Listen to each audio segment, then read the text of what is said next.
Hey, car enthusiasts! Chevrolet has given us some of the most iconic cars in American history, but not every model became a household name. Some Chevy cars, despite their innovation or unique characteristics, have been forgotten over the years. Let's dust off the archives and bring back 3 old Chevy cars that time forgot. Now, let's talk about a car that often gets overshadowed by its more powerful, glamorous siblings, the Chevrolet Chevelle 300 Deluxe. While the Chevelle Supersport SS is rightfully celebrated as an icon of the muscle car era, the 300 Deluxe was the unassuming, budget-conscious counterpart that filled a very different, yet equally important, role in the Chevrolet lineup. In an era when speed and power often took center stage, the 300 Deluxe was designed for the everyday driver, those who needed reliable transportation without all the bells and whistles. The Chevelle 300 Deluxe first appeared as part of Chevrolet's mid-sized car offerings, targeted towards families who needed a vehicle that was practical and affordable. At a glance, it lacked the aggressive styling cues that defined the SS models. There were no hood scoops, racing stripes, or rumbling big block engines to be found here.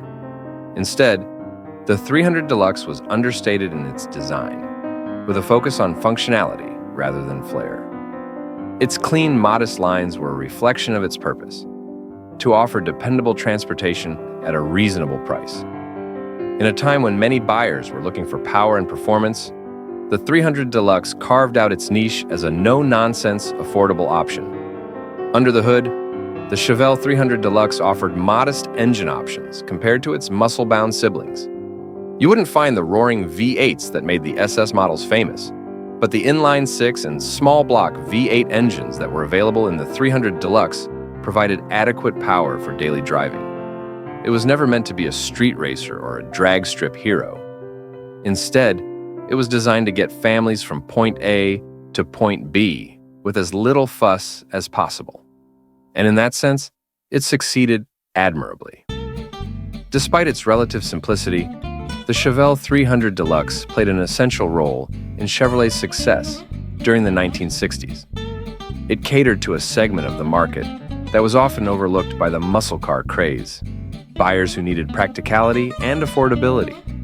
For many families, the 300 Deluxe was their introduction to the Chevelle line, and while it didn't have the high-performance pedigree of the SS, it was a solid, dependable car that provided years of faithful service. One of the most interesting aspects of the Chevelle 300 Deluxe is how it has been largely forgotten by history. While the SS models continue to be revered by car enthusiasts and collectors, the 300 Deluxe has faded into relative obscurity. Yet, in its time, it was an important part of Chevrolet's strategy, helping to make mid-sized cars accessible to the average buyer. The fact that it didn't come with all the high-performance features meant that it was more affordable and therefore reached a wider audience. It was a car for people who needed to drive every day, not just those who wanted to feel the thrill of the open road. As we look back on the automotive history of the 1960s, it's worth remembering that not every car was about speed and style. The Chevelle 300 Deluxe may not have been the most exciting car on the road, but it served a crucial role in Chevrolet's lineup. It was practical, reliable, and affordable. Everything you'd want in a family car. And while it will never have the star power of the Chevelle Supersport, its legacy as a car that made mid-sized vehicles attainable for the average American family shouldn't be overlooked. In the end, the Chevelle 300 Deluxe is a testament to the fact that sometimes the most important cars aren't the ones that grab the headlines. They're the ones that quietly get the job done day after day, providing transportation to millions of families across the country. And that's something worth remembering. The Chevrolet Monza, introduced in the mid-1970s, was Chevrolet's attempt to adapt to the changing automotive landscape. With rising fuel costs, government regulations tightening, and the muscle car era drawing to a close, American car manufacturers found themselves at a crossroads. The Monza was designed to fit into this new era of compact, fuel-efficient vehicles without sacrificing the sporty appeal that Chevrolet had built its reputation on. It seemed like the perfect answer to the question of how to make cars both practical and exciting in an energy-conscious world. At first glance, the Monza certainly had the look of a winner. Its sleek, aerodynamic body was influenced by European sports cars, and Chevrolet offered a range of engines, including a V8 option. For drivers who had to say goodbye to the high-powered muscle cars of the 1960s and early 1970s, the Monza presented itself as a more economical yet still spirited alternative. Its sharp lines and aggressive stance gave it a visual appeal that stood out among the more boxy and conservative designs of the era. It was clear that Chevrolet had high hopes for the Monza. However, beneath its stylish exterior, the Monza was plagued by significant issues. One of the major drawbacks was its poor build quality.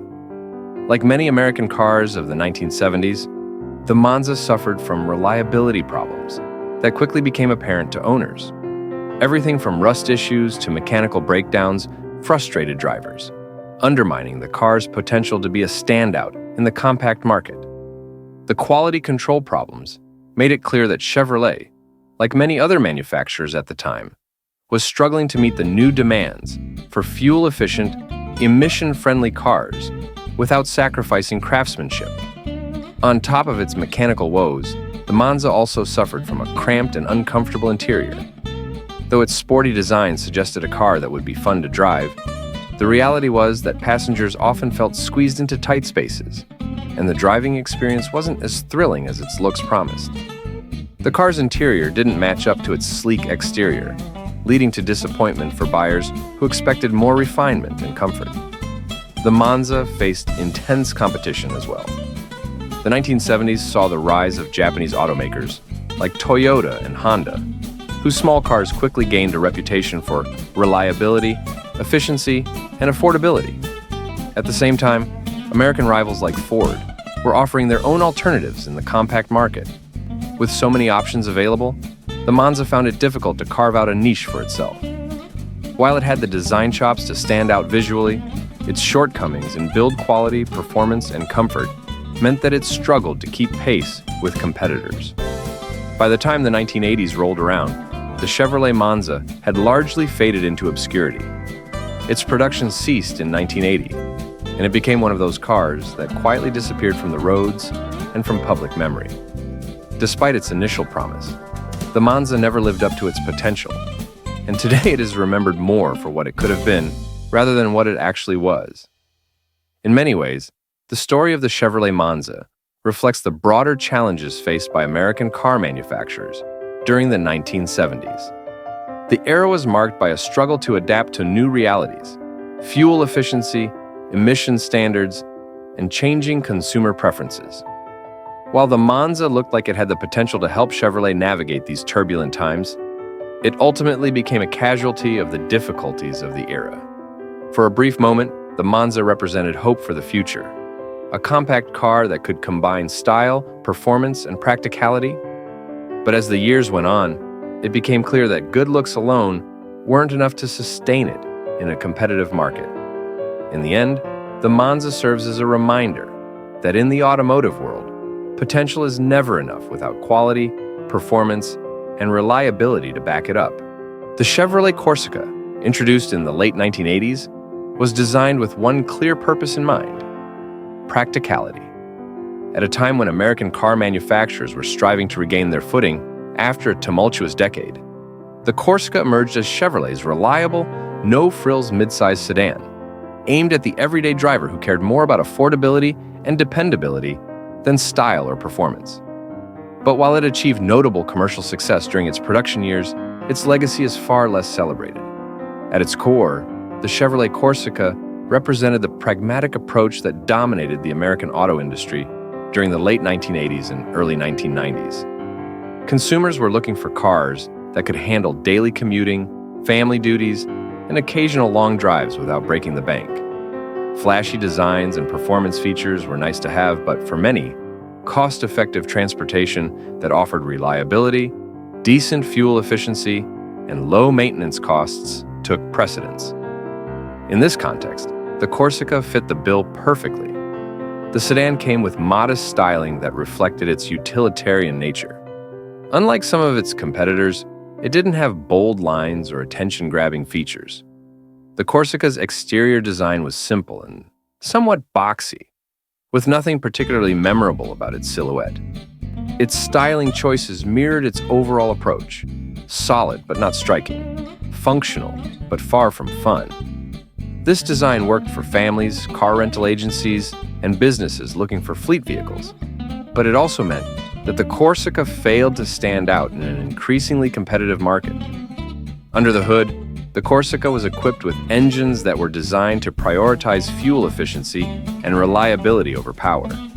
It wasn't meant to be a performance car, and its road manners reflected that. While it got the job done when it came to everyday driving, it wasn't the type of car that enthusiasts would ever rave about. It was competent, with handling that was decent enough for the daily commute, but not particularly thrilling. In many ways, the Corsica's driving experience matched its design, adequate for its intended purpose, but not something to get excited about. Despite its lack of flash, the Corsica enjoyed considerable sales success. It hit a sweet spot for budget-conscious families and individuals who needed affordable transportation. Its competitive pricing, combined with relatively low maintenance costs, made it a go-to option for buyers who prioritized value over luxury. Chevrolet sold millions of Corsicas during its production run from 1987 to 1996, making it one of the brand's best-selling models at the time. However, this commercial success didn't translate into a lasting legacy. Part of Corsica's appeal came from its role in the burgeoning rental fleet market. It became a staple at car rental agencies, where its dependability, ease of maintenance, and affordability made it an ideal choice. If you rented a car in the early 1990s, there's a good chance it was a Corsica. However, while the car's presence in rental fleets contributed to its high sales numbers, it also reinforced its reputation as a forgettable workhorse. Ubiquitous, yet lacking any defining characteristics that would inspire a devoted following. Unlike some of its more iconic siblings in Chevrolet's lineup, such as the Impala or the Malibu, the Corsica never developed a strong fan base or a lasting cultural impact. It was, by all accounts, a car designed to serve a purpose, and then quietly fade into the background once that purpose was fulfilled. Over time, as more exciting and innovative cars entered the market, the Corsica gradually disappeared from American roads, a relic of a time when practicality ruled the day. As the years passed, the Corsica's plain design, coupled with its role as a fleet and family vehicle, meant it never achieved the collector status that some cars from its era have enjoyed. You won't find many Corsicas at classic car shows, and it's unlikely to be the subject of any major restoration projects. While it was a bestseller during its time, its legacy is that of a car that did its job well, but without fanfare. It wasn't revolutionary, it wasn't groundbreaking, and it certainly wasn't exciting. But for many, it was exactly what they needed. In the end, the Chevrolet Corsica embodies the idea of function over form.